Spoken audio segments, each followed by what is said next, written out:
హిందూ పురాణాలలో బ్రహ్మాండాన్ని కొన్ని లోకాలుగా విభజించారు. ఇవన్నీ విరాట్ పురుషుని శరీరంలోని అవయవాలుగా భావించారు. మహాభాగవతం 2వ స్కందంలో ఈ లోకాల గురించి వర్ణన ఉంది.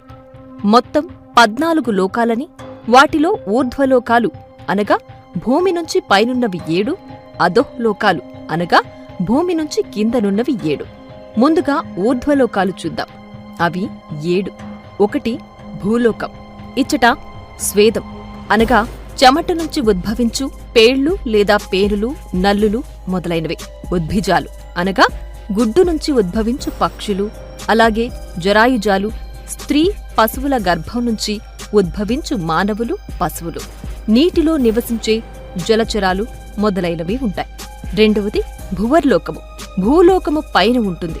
ఇచ్చట సూర్య, చంద్ర, గ్రహ, నక్షత్రాదులు, అశ్విన్యాది